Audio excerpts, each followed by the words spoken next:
नमस्कार. मी मोरेश्वर. हाय Maharashtra YouTube news चॅनलमध्ये आपलं स्वागत आहे. अजितदादा गेले, पुरक्या झालेल्या राष्ट्रवादीला सुनित्रा वहिनींच्या रूपाने एक नवा कॅप्टन मिळाला आहे.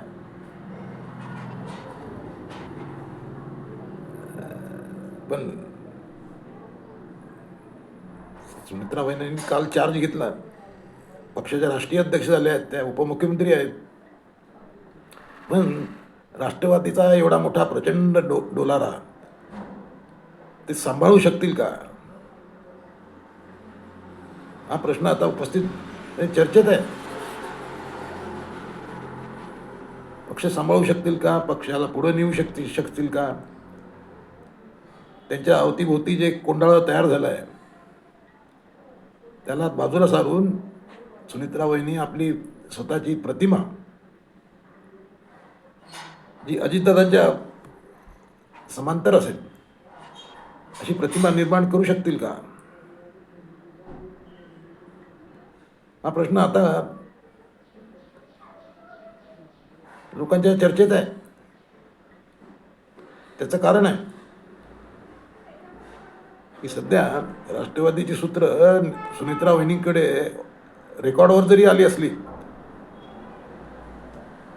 तरी प्रफुल्ल पटेल आणि सुनील तटकरे हे दोघंच राष्ट्रवादी चालवत आहेत का?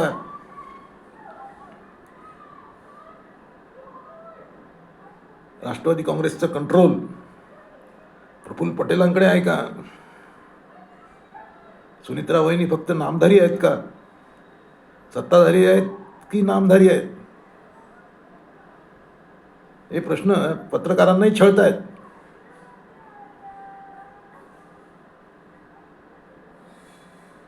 म्हणजे अवघड काम आहे सर्व.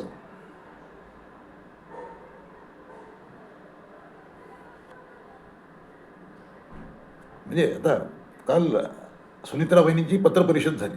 या पत्रपरिषदेत सुनित्रा वहिनी जेमतेम मिनिटभर बोलल्या. त्यानंतर त्यांना जायला सांगण्यात आलं, ते निघून गेले. पत्रकारांना त्यांना प्रश्न विचारायचे होते. साहजिक आहे, पत्रपरिषद म्हटल्यावर पत्रकार प्रश्न विचारणार. पत्रकारांची उत्सुकता होती, कारण सुनित्रा वहिनीशी त्यांना बोलायचं होतं. परंतु प्रफुल्ल पटेल आणि तटकरे या दोघांनी त्यांना थांबू दिलं नाही, त्यांना निघा म्हणाले. आणि नंतर त्या गेल्यानंतर या दोघांनी पत्रपरिषदेचा ताबा घेतला. त्यांनी स्वतः पत्रपरिषदेने ॲड्रेस केले दोघांनी. मग याचा अर्थ काय? म्हणजे राष्ट्रवादीवर आपलाच कंट्रोल आहे असं दाखवत आहेत का हे लोक दोघं?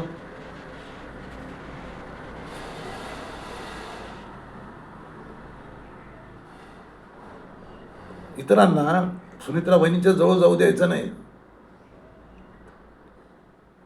इतकं संरक्षण त्यांना देण्याची काही गरज आहे का? मुख्य म्हणजे पत्रपरिषद या लोकांना, पत्रकारांपुढे ताईंना जाऊ का नाही दिलं, हा एक प्रश्न आहे. का बोलू दिलं नाही सुनित्रा वहिनींना? आता त्यांची निवड होऊन तर आता एक पहिला दिवस आहे,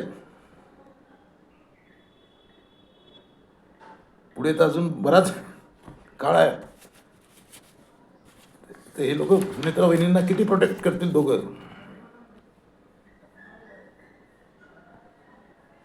त्यांना लोकांपुढे जाऊच देणार नाहीत, बोलूच देणार नाहीत. आता सुनित्रा वहिनी तसे अबोल आहेत. त्या उपमुख्यमंत्री झाल्या त्यानंतरही फारशा बोललेल्या नाहीत,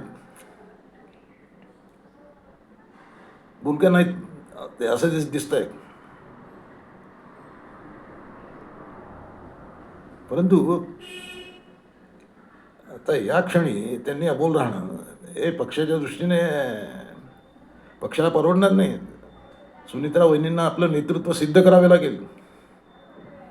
जसं अजितदादांनी केलं. आता अजितदादांनी जाण्याची पोकळी कोणी भरून काढू शकत नाही. सुनित्रा वहिनी सुद्धा नाही. परंतु शेवटी जागा रिकामी ठेवता येत नाही.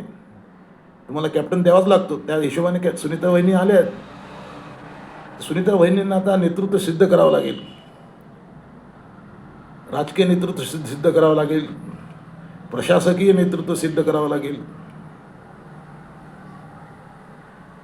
हे असे प्रसंग राजकारणात वेळोवेळी आले आहेत.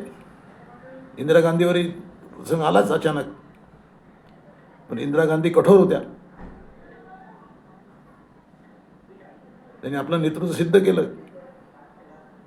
सोनिया गांधी त्यांच्यावरही हा प्रसंग ओढवला होता. पण सुनित्रा वहिनीप्रमाणे सोनिया गांधी यांनी शेवटी स्वतःचं हवा निर्माण केलीच. पक्ष त्यांच्याच हातात होता अखेरपर्यंत.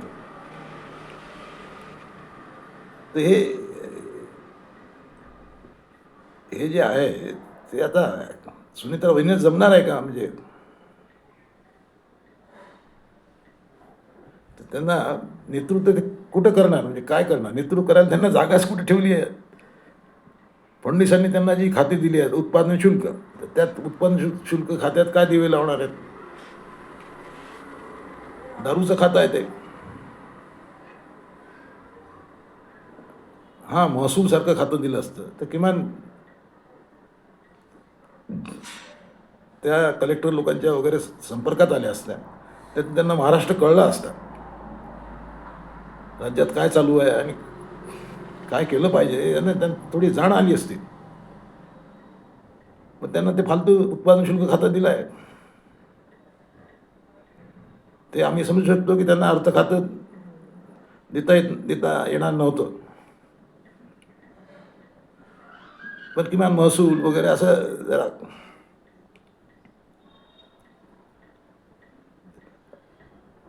त्यामुळे आता सुनित्रा वहिनी काय चमत्कार करणार? म्हणजे त्यांना चमत्काराला जागा आहे का? ते आपली पकड कशी निर्माण करतात याकडेच महाराष्ट्राचं लक्ष आहे. कारण पश्चिम महाराष्ट्रावर सध्या भाजपचं लक्ष आहे.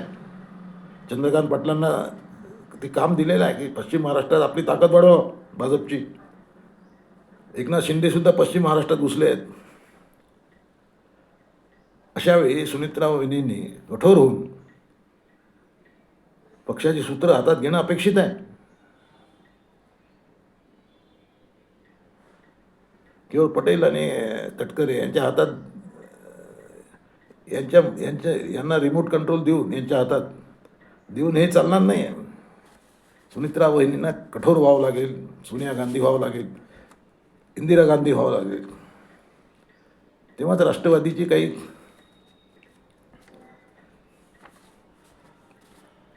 हवा निर्माण होईल.